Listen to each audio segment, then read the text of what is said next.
Hi. Hello. Hello. Hello. Hello. Hello and welcome to Architecting. Thank you for coming to our conference here, and appreciate it. I think that meeting rolls nicely into, I think, the first thing you talked about in the talk of these sort of 2 points of saying that you feel like the kind of profession, or we as a profession, has kind of forgotten about the importance of design and of the practice. And I want to see how you elaborate on both those a little bit, and how that's coming about from your point of view.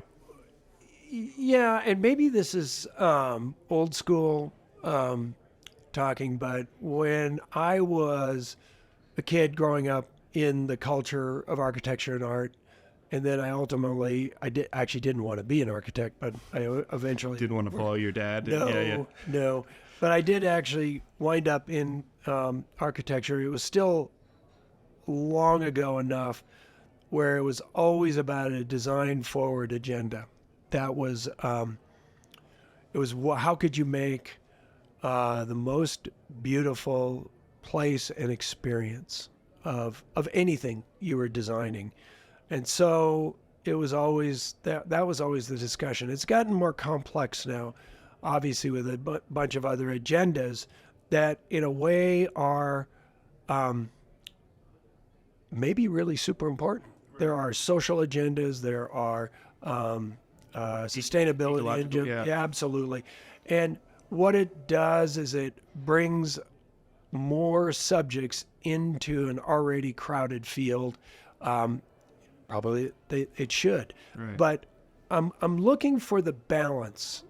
Just speak personally. I'm looking for the balance where those agendas are actually balanced with the aesthetic agendas, because I believe firmly that social, ecological, and aesthetics are all equal importance. And if you're really firing on all cylinders, you are doing master's work on each one of those agendas.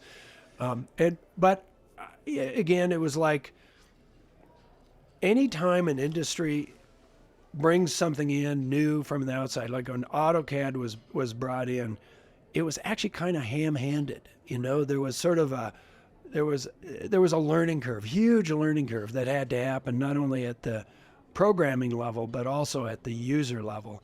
And I could recognize this was a difficult time for us, follow through with some of the architecture. Now I still do. It wasn't more efficient. Were the digital formats make it more efficient? I'm not sure. Even to this date, that I see. Well, again, this is experience of hand drawing. Is that hand drawing was you always tried to design a building that could be drawn more efficiently in a hand-drawn agenda, because your 9-pound head was hanging over a drawing and you were trying to draw. So you were always thinking as a designer, how can I distill or edit this project down so I could have a reasonable set of documents to describe this project, like 1 or 2, 3 wall sections, rather than what I see now is, because it's so easy to digitally generate. I mean, sometimes there's 20 wall sections on small projects. That gets also, I'm not sure that's efficient. And I'd like to see the mathematics as, the efficiencies of drawing sets back then and drawing sets now, and in particular, the efficiencies of the builders pawing their way through a phone book of drawings, right, rather than a relatively edited set of drawings. Does that make sense? Right. No, it definitely does, right? If I'm moving around my window in Revit, it's moving it in all the drawings. Yep. But then for some reason, our drawing sets have exploded. And I don't know if it's about are the buildings more complex formally to have that, or is it more of a sort of from a legal standpoint that we're doing more and more drawings? And yes, right. Both, they're more complex sometimes because the technology allows you to make more complex shapes and forms, and they're easier to describe. Now, a builder or a fabricator will look at some of those drawings and they'll say to me, well, this is not a particularly sustainable project because the amount of energy that goes into either bending those forms or cutting those forms, you have to look at what's on the shop floor. Right, You know, right. when you take a straight thing like the way a tree grows and you bend it or cut it into a complex shape, what are the leftovers on the floor? Or a steel shape that comes out of the mill straight, and of course you can bend it easily. Like I worked for a sculptor that made very complex Right. shapes out of steel, and there was a lot of energy involved and a lot of stuff that was landing on the shop floor. So I recognize that as following Harold, building complex shape. There's a lot of inefficiencies that just naturally happen. Now that may change with technology. I'm not sure, but I'm not seeing that yet. Liability, absolutely. Liability is a dark sort of cloud over us all the time, and I sometimes wonder if liability might even be better served if the drawing set was smaller so there were less conflicts. You could actually recognize more easily rather than going through a whole phone book, you can go through a relatively edited and you have the liability answer in one place rather than 5 or 6 places. Right. When I want to get back to the idea of the sort of the quality of design combined with the sustainability, with the cultural, with all these things that we're trying to get, and I really liked when you started talking about the sort of soul of the firm. And so my wife's the Young Architect of the Year, the famous out there, and she works for Gensler, you know, and I have my own one-person firm, and she was saying, what do you want to do? And I said, I just want to do houses. Yeah. She said, ooh, why would you just want to do houses? Yeah. It's so boring, you know? And so I elbowed her when you said that the heart and soul of the firm is residential. Oh, and yeah. taking it back to that cabin you stumbled upon in your youth, and just discovering that, and then using that for the research and development, right? Yeah. It's such a powerful thing because it is so hard to do this job and try to do all those things well, and to do it on a smaller project maybe a little easier with a good budget and a good client. But Well, even a bad budget, even tough budgets. A lot of those small projects are a lot tougher budgets than the larger projects that we've worked on. So you even have another set of circumstances on how do you do a beautiful place with a small budget.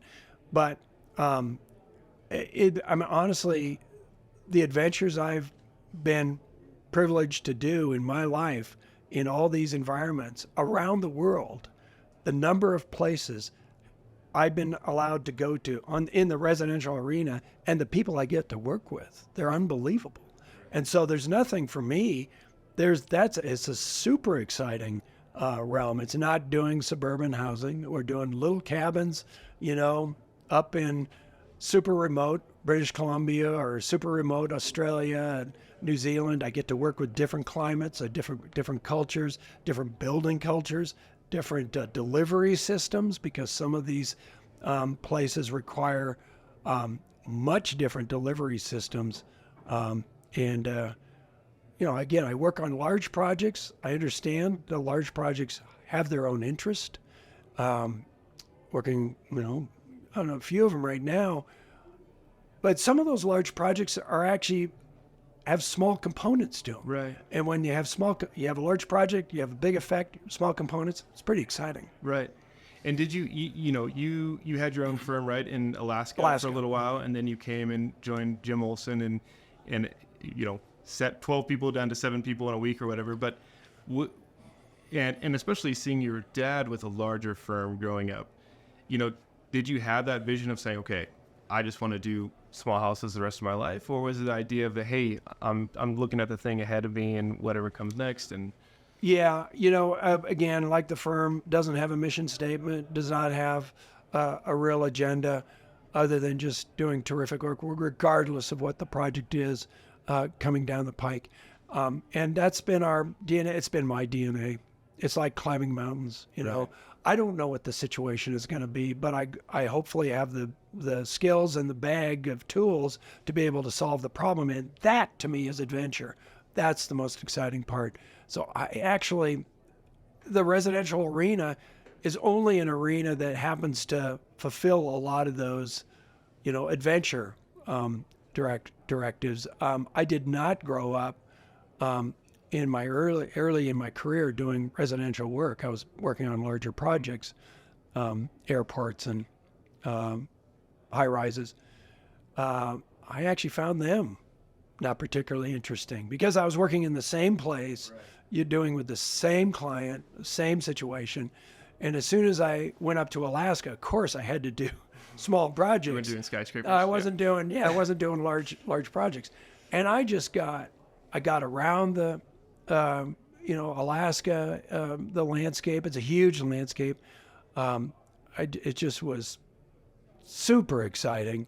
And I recognized that, no, small projects get me to these places. Now that matters to me. It doesn't have to matter to other architects. But for my career, those small projects have led to not only terrific adventures and learning opportunities, but also clients that led to, in some cases, significant projects. Right. Like you spoke about the houses that led to the Nike project, right? Yeah. And the sort of, it's more about the thinking, right? Demonstrating the thinking that then leads to, can be scaled up. And Yep. Yeah. And again, with that project, that was exactly what it was. It wasn't the project itself. They loved the little jewel box, whatever. Right. They just loved the thinking. I was once hired by, and I should have told this story because I tell this quite a bit. I was hired by a client who became a really good client, a close, kind of close friend, years ago, and he was interviewing me for a residence, and he was really putting me through the ringers. And at some point, he says, I don't like anything you've done today. But I want to hire the brain that came up with those things. And when he said that, I immediately realized, oh, this is the perfect client. Yeah. When was this in your career? Was it early on? Or Yeah, was it was relatively early. It was probably 25 years ago. And so were you getting into that thing that some of us get into where you're sort of designing what you think the client might want instead of like what's embedded in the soul? Or I don't see you doing that very often. No, in fact, I'm not even particularly interested in doing that. I'm interested in maybe I misunderstood the question. I am actually interested in understanding what the client is saying. Right. And that has unspoken implications that I think are really important. They may be saying something, but it's what they're saying, how they're saying it has more meaning to me than actually the words themselves. Right. So sometimes I'll work with colleagues in the office and they'll do something. I go, you didn't hear what they said. And we'll present it and the client goes, oh no, I don't like this.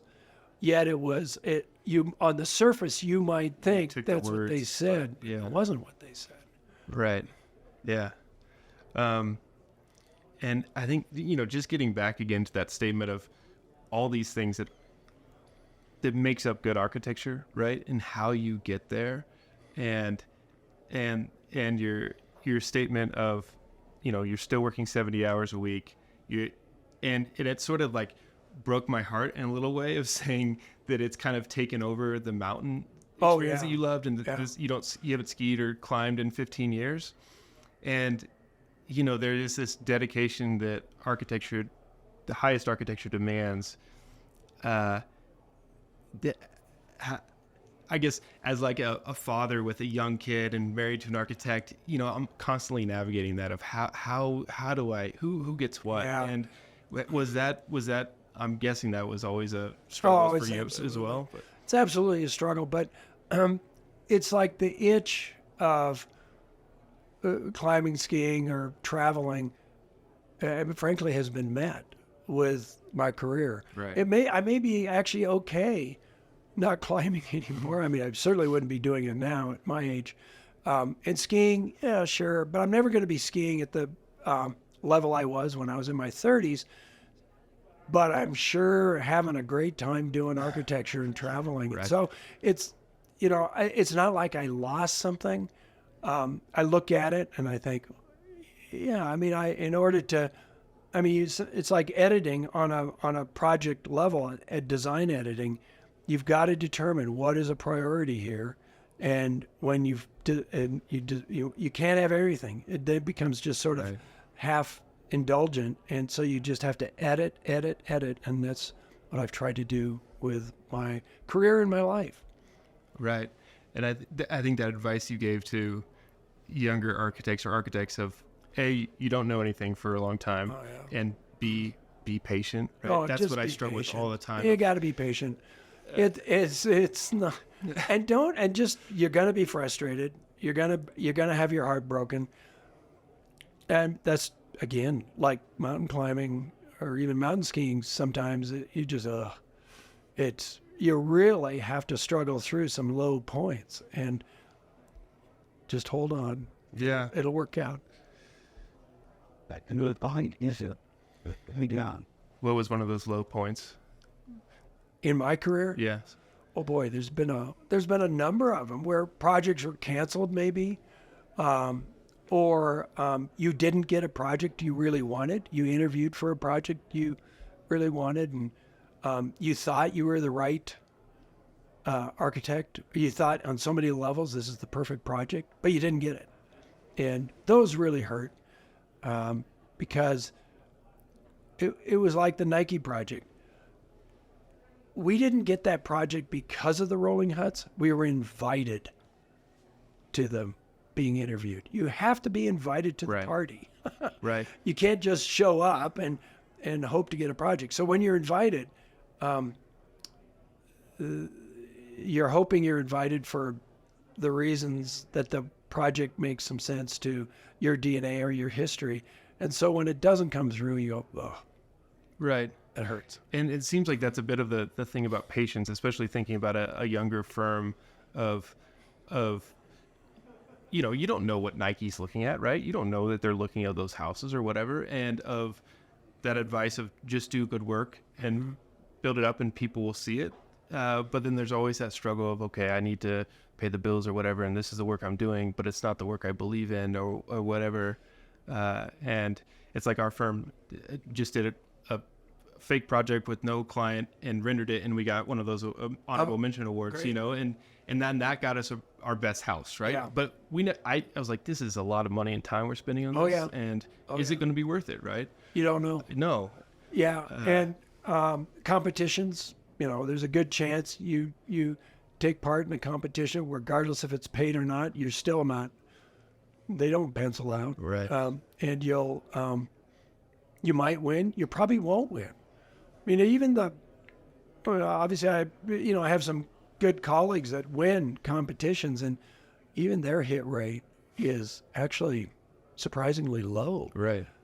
And I would say, competitions is another place like the residential arena or the small project arena.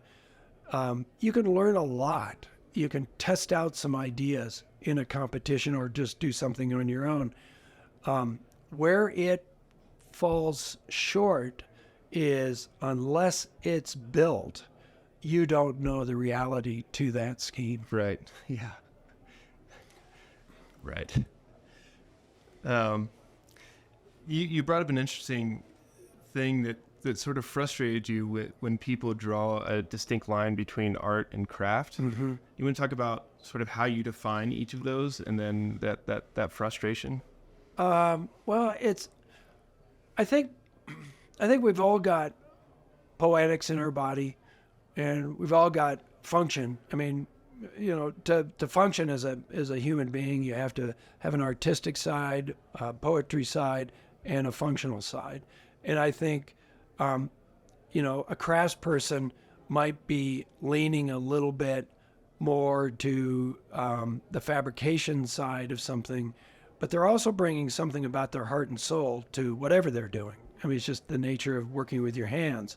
And an artist may, in fact, be bringing something that is reaching into another place, but they're also fabricating if they're fabricating, and that has an influence on what you're presenting. So there may be shadings between them, but there's not a hard line between them. And I think that's the mistake, is when people try to define hard lines between X or Y. It's like trying to define a hard line between residential architecture and commercial architecture. Right. It's architecture. Right. You're building shelter. You're building shelter on a large scale, or you're building shelter on a small scale. And I just take the position that the small scale is a lot about being a human. And if you bring the small scale about what it's like to be a human, you bring it to the larger scale, and your larger projects all of a sudden take on another dimension. Right. And in that idea of the sort of art and the soul, I was interested in hearing another podcast with you, talking about growing up as a son to an architect, but then being more interested in the sort of artist group that you were living around, and talking today about the couple who created the art that sort of disturbed you, right? Oh, Ed and Nancy? Right. Yeah. And it was disturbing, but then it was challenging, and that's the role of the artist. To sort of challenge and disturb in a way. And do you do that in your work? How do you do it? It's that's a really good question, because I don't think an architect's role is to disturb. And there are architects that will take that position, and have taken that position, that architecture should challenge your perception of the universe and of a culture, or whatever. And sometimes it's appropriate. Sometimes if there's a museum, as an example, a museum of tolerance, maybe there is a way of making the architecture challenging, right. So that you're confronted with that issue. But if you're living in a day-to-day situation, and you just really are looking for an architecture that is the backbone to a good experience, a quiet architecture, I don't think it should challenge you. But there might be something that intrigues you, right. Like the gizmo or something like that. It's not a challenge, but it's something that might, oh, wow, I can move something like 6.5 tons of glass. In fact, we're moving some stuff that's like, close to 12 tons of glass, just using my skinny little arm.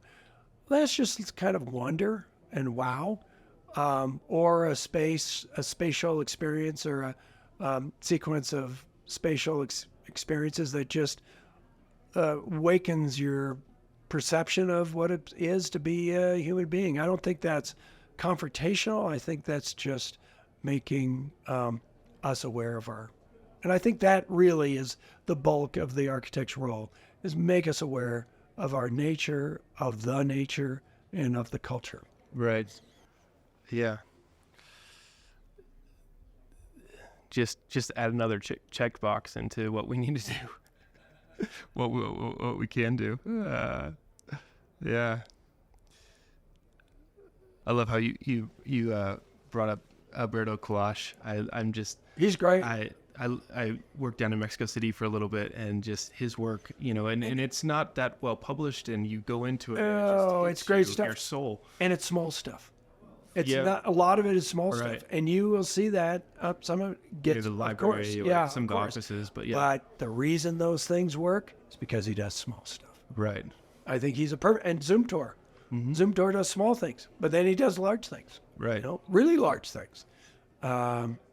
Marquette does mostly small things, but has done a couple of larger things, and they just carry the legacy of working on small projects, which I think is super important. All of them do, if you think of their work. Kahn did. Mies, obviously. You just go through Corbu. You go through the list. Right. It's a long list. And I wonder if is that changing with a newer generation with digital, where you don't necessarily need to be starting with those houses, or is that just what the commissions come in with, and then it happens to wrap into your career that way? I don't know. I think digitally you can still do small things and they still can be soulful. I mean, proof's in the pudding. Right. Yeah. I mean, at the end of the day, How's it? I can walk through your project and I can look at you and you say, what do you think? Right. And if you're being honest with yourself, you can say it feels fantastic if it is fantastic. Or if you're being like you recognize it's maybe not hitting on all cylinders. Honestly, I did projects and they're all, of course, hand-drawn and they didn't hit all cylinders. I can look at some of the projects I did in the past before Studio House. Studio House was like, that was where all of a sudden things started to coalesce for me personally. Before that, How old were you then? 32, 35, something like that. I've forgotten now. But yeah, I was mid-30s. So I had a number of years of working on projects and doing projects where I don't think they necessarily hit all cylinders. Right. Well, it's been an honor to have you on here and to have you here. And thanks for making soulful stuff and especially more and more things in Colorado. So happy. hope to have you around more. And thank you for the invite. Honored to do these. So Yeah. love. Thank you. Thank you again. Yeah. You can visit architecting.com, that's architect-ing.com, to see images from this week's guest. And please rate and review the show wherever you listen to podcasts. Have a great week and keep connecting.